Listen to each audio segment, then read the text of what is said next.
Over the past couple of days, we've learned about rate of change and we've learned about slope. And today we're going to connect the two. Looking at these graphs, they all look like lines.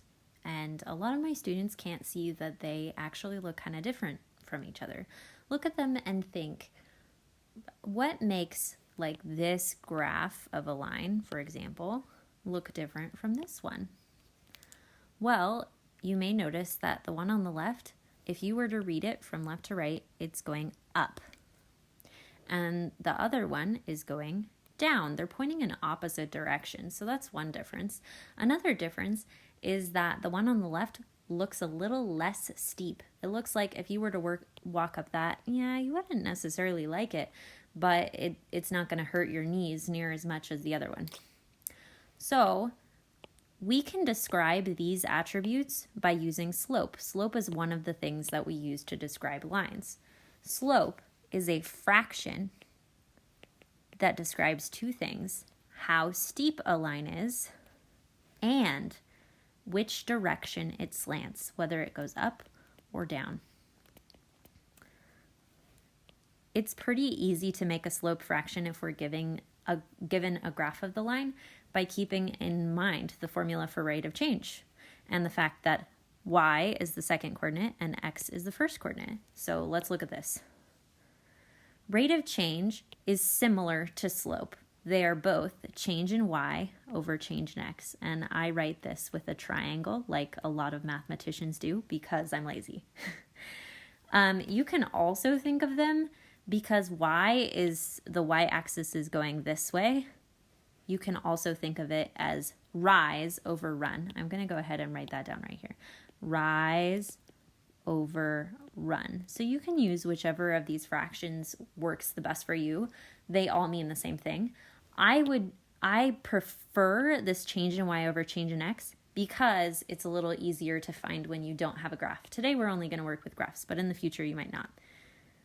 Let's go ahead and try this out. We're going to find the slope using these points, and this actually gives us some tips that might help you. You can find the rise and run or the change in y over change in x by drawing whatever kind of slope triangle you want. But here's the way that's easiest. Find the slope of each line by drawing a right triangle using the line as the hypotenuse. Remember to start at the leftmost point and go up or down to find the rise first, and always reduce the slope fraction. So I'm going to do it that way, and then I'll do it another way and show you that the first way was a little easier. Okay, so we're going to go ahead and we're going to make our slope triangle here. I'm going to go this way and this way, and I like to draw arrows to help me out. I notice that it goes up, and the spaces are 1, 2, 3, 4. It goes up 4, so I'm going to write +4 on the top to keep in mind that it is going up because we're going to keep in mind our direction here. And then this way goes 1, 2, 3. So over 3.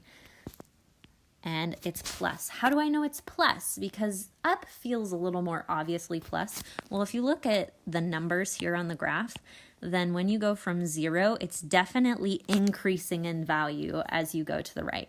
So when you go to the right, that's going to be a positive change. And that, in simplest form, is just 4/3. Ta-da! Okay, done. You found the slope. Now let's talk about this little letter here. For some reason, somebody decided that M means slope. I don't know why they didn't choose S. They chose M. I don't get it. But you can remember it as M for mountain, and mountains have slopes, so that's what slope is. Okay, let's go ahead and do B. I'm going to draw my triangle, and I usually like to just start at the left and then go whichever way to get the other one. Oh, I told you I was going to show you another triangle on the other one. I'll show you that on this one. Okay, we're going to do our rise first. Ooh, how many spaces is that? 1, 2, 3, 4, 5. So it's going down. So down is -5. And then it's going 1, 2, 3, 4, 5. +5. So it's going down 5 and right 5. So remember, it goes rise over run or change in y over change in x. That simplifies to -1. let's go ahead and I'm going to show you a couple options. Sometimes my students like to just count whatever. What's very important is that you travel like as if you're traveling the direction of the line. Like you can't go like this and say, hey, they're both negative. You can't do that because like the line is going in a direction. So we should travel along the line at the very least. Okay, we're going to go, this is -5 and this is +5. When you write that fraction, it's going to be +5 over -5. And that still equals -1. Okay, let's try a different triangle. Okay, we're going to go right and then down. It goes 1, 2, 3, 4, 5. That's +5 and that's -5. Which one? Rise is the change in y. So this one right here should go on top. It should be -5 over 5, and that'll give me a -1. Now, what's important, hopefully you notice that it's a lot easier if you just start from the left point and you do the y direction first. You go up or down, because that way, that's automatically the first number. You can start making your fraction without having to think about it. But you can do all the other ones. You just have to think all the time, which one's the rise, which one's the run, blah, blah, blah, blah, blah. Which direction did it actually go? Ooh, C is fun. So this isn't really a triangle, but let's just travel from one point to the other. Blah. Okay. So our rise, did it actually go up or down? No, it went 0. Our change in y was nothing. And if you look at any point along this line, y is always 3, so it makes sense that our change in y was 0. It didn't change. Okay, how far over did it go? 1, 2, 3, 4, 5, 6, 7. It went over 7. What's 0 divided by 7? 0 divided by 7. It's just 0. Okay, if you've ever been on a treadmill and you've been on a 0 setting, it's flat. So a flat line is going to have 0 as its slope. Okay, let's look at this one. Ooh, this one's not a triangle again. I'm just gonna go like that. Let's see what happens. So change in y was, it did change in y. It went down 1, 2, 3, 4, 5, 6. If it helps, you could just go, right, 4 to 2. 4 minus -2 equals 6. All right, so that's 6. And then our change in x, did it move left or right? No, it didn't. So we're going to put change in x is 0. 6 divided by 0, what's that? Okay, 6 divided by 0, undefined. So this does not have a number.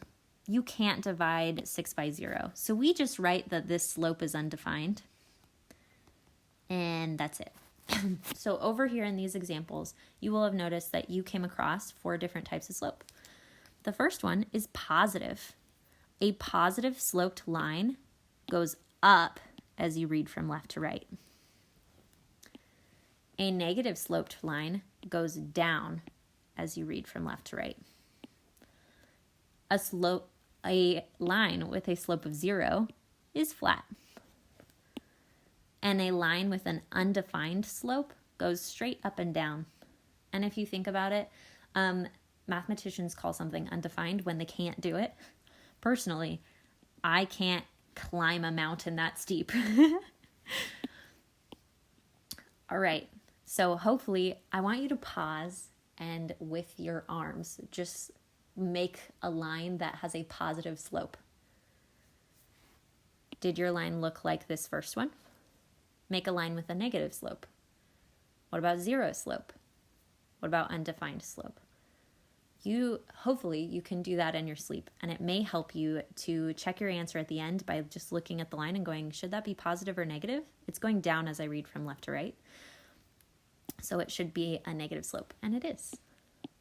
I'm going to go and show you what to do if you don't have the points given to you. How do you find the slope? I like to find things that are I call them pretty points, because they land exactly on the corners. You find 2 pretty points, and then you're going to draw your triangle. I'm going to draw how I get there. I went up 3 and right 1. So I'm going to put 3 over 1 is my slope. If that helps you, write the pluses. And 3 divided by 1 is just 3.